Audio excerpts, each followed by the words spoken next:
Hi, all chess goodies. In today's video, I will teach you a secret strategy how to instantly gain 200 ELO points. This is no joke.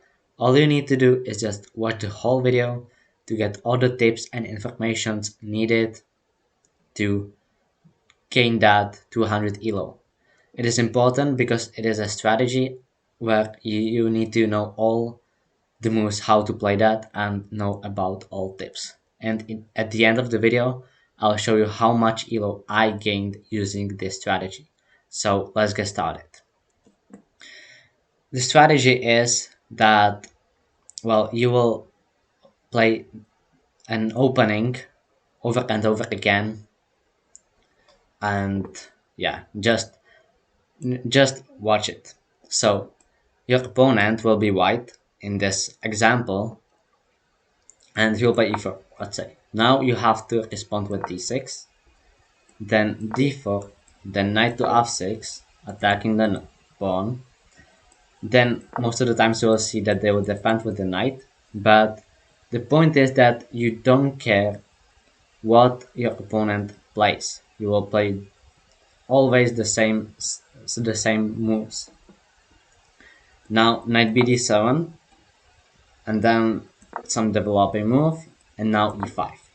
You just have to learn this opening and then play 1 minute games. If you will play 1 minute games and learn this opening, you'll be able to execute the moves super quickly and you will gain a lot of time, and that is basically the point. So then one of the moves is just bishop to c4, now bishop to e7. Now let's say your opponent castles, now you have to play c6. After bishop to e3, queen to c7. After h3, h6, a4, now play g5. And now, well, let's say queen to e2, knight to f8, rook a to d1. Doesn't really matter what your opponent plays. You will always play the same thing. Well, not really always, but I will just give you some advanced tips to this opening, what I personally use and recommend. But now you have to go to g6, and this is basically almost the end. I will show you a few more moves, but this is the basic position that you want to get, and you can go get into this position basically with any, well, against anything what the opponent plays.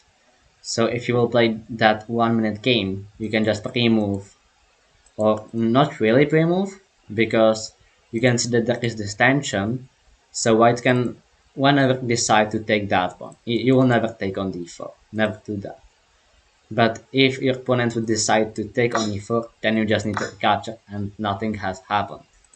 All that has happened is that there is an open d4, but white can never really use that because you can see that you're controlling all of these squares very nicely with your pieces. So yeah, he can even triple up on the d file, but he's not gonna be able to do anything with that. So don't be afraid of that, just recapture. But you can play the moves very quickly, just like that. You take the knight, have it prepared here before the opponent plays, and just right after he moves, you can just drop it there, and yeah, it will be very quick. So going back, now let's say rook f to e1. Now you'll play rook to g8. Now let's say that they take. Now after bishop to b3, you can play knight to f4. This is basically the setup, and your plan is to attack on the king side and checkmate the white king. And the two main plans, and that is to go knight to f4 or g4. You can combine them or execute just one of them. In this position you can choose. It is quite equal, but just knight to f4. If white moves, you can just get this open g file with an attack. You have an immediate threat of capturing on h3. But if your opponent moves to h1, usually, well, You don't have to play that, but I think that I do a lot of times in those bullet games, 1 minute games, that is also important, that I play bishop to d7 to block off this d file, and then after whatever white plays, doesn't really matter. Let's say rook to d2 that he wants to double up, then just castle long, and the point of this is that you wanna eventually double up on the g file and get the rook into the attack involved as well. I mean this rook. You can even sacrifice here sometimes or play rook to g7 first depending on what you prefer. But yeah, I also cast long just in most dead bullet games I would say. But you don't have to do that. You can also just attack somehow like this, sacrifice that, and it is just that this is move 15 or even 17, and yeah, this is move 15, and yeah, you just can play these moves very instantly, like in 3 seconds, so you will gain a lot of time advantage against your opponent. That is the point of playing those bullet 1 minute games. So yeah, so that's the thing. Just remember this position that you wanna get. That is your goal to get this knight. If you miss that and don't remember how to get here, just don't worry, go back and rewatch this part, how to get into this position. And doesn't just really it doesn't matter what white plays. He can play c4. He can play he can have the rook here and play a5 for example, or somehow remaneuver the knight there. Doesn't matter. You will always get this position. But you need to know a few more tips in this opening. So I'll go just back to the starting position, and if white would go for this, let's say, then you will just continue, not with this, sorry, with knight to d7, and now, well, okay, not in this move because he would hang a pawn, but for example, if he would start with d4 and then d6, you can play d6 also on d4, on c4, doesn't matter.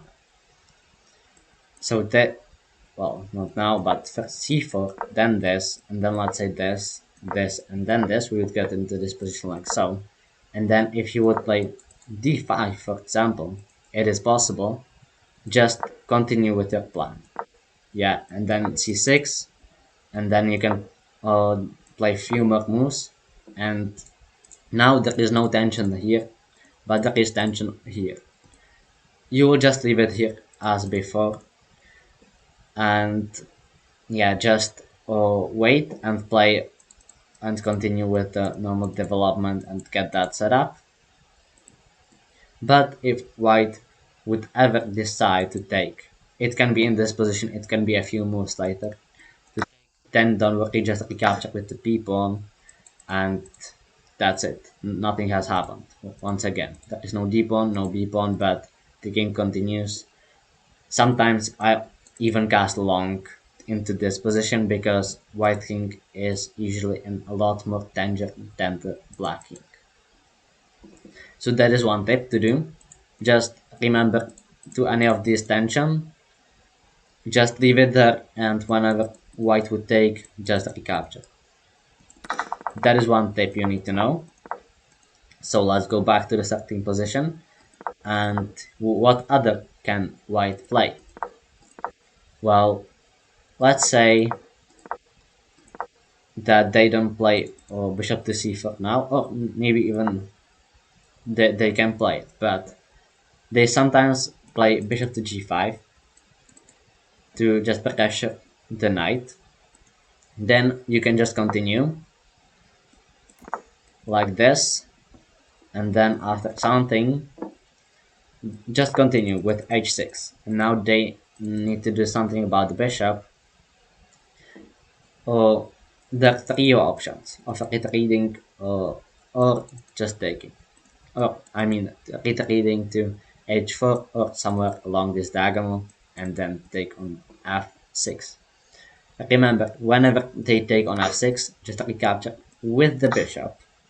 Yeah, with the bishop, and yeah, that's basically it. Nothing has happened. Yes, you don't have this knight, but it is perfectly fine. You can leave the bishop on f6 and continue with your plan of g5 and remaneuver the bishop, and just do all things the same as you would do normally.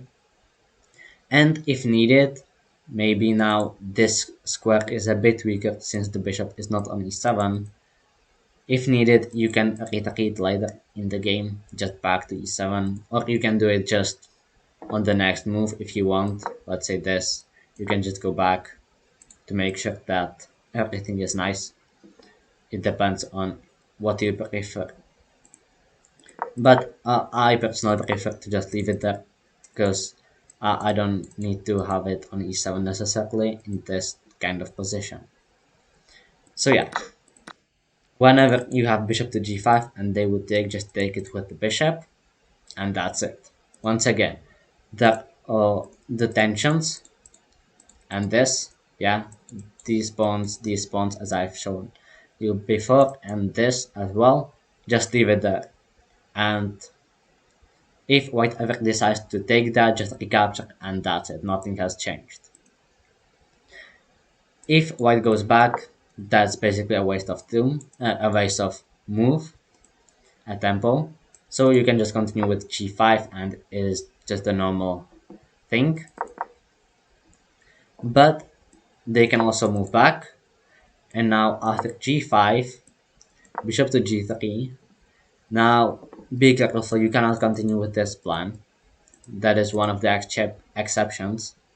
That if you would go there, then he can just take on e5, and now you don't have e5 pawn defended sufficiently, so he can just take it, and now you can see the eval bar, it's not very good.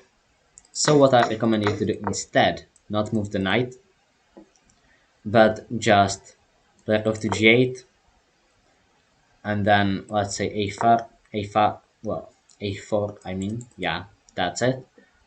Now you can play h5, and now you are threatening to trap the bishop, so they'll play h3. Now you can even play just g4, and after they take, let's say, and knight to h4. Now you can play that knight to f8, and that is because now they there, but it is no longer attacked twice, so you have that pawn defended sufficiently, so it is just fine. But in this position, there is also another key moment that and another thing to remember, that this maneuver can happen in this position, it can happen in various different positions. Just remember, whenever the knight lands on f5, just take it. That's it. In any kind of position, obviously if you would hang a queen or something like that, then don't do it. But yeah, in this position and in most of positions, just take that knight instantly. You don't have to think about that much. It is a 1 minute float game, so don't think about it, just take it. And yeah, that's it. Now you can cast long because you remove the bishop, or you can do a lot of things. And this knight, while you cannot put it on g6 in this position, you can just play it back and just cast long, and you can see that you have nice open lines to that white king. So yeah, that was another thing to remember about this knight. And if I will go back once again, white can play it a bit differently. He can decide to, for example, play it with g3 or with a fianchetto like this. Just continue. You will cast, they will castle, or your opponent will castle. Then just queen to c7, continue, and then something But now I recommend you not to play h6 and g5 because of this g3 move. I usually play this a bit differently, and that is that I start with knight to f8. After once again, whatever white does, just play knight to g6, and once again we don't care, and then h5. And you have nice possibility of playing h4 on the next move. For example, if just I don't know, if just let's say a5, you can just play h4, and now you're already getting in with your rook, this bishop coming to h3, your knights are nicely ready. You will exchange these pawns, get this nice open h file, castle, double up on the h file. You have just nice attacking possibilities. But white can also stop it with h4, for example. But now you can just play bishop to g4. You have nice outpost on g4 for your pieces. And what I sometimes do is that I sacrifice on h4. I take there with knight or the bishop, depending on the position. After this knight moves somewhere, you know, and this knight is removed up. It depends on the position, but what I mean by that you will gain 2 pawns for the sacrificed piece, and then free a route for your pawns to march forward on that white king.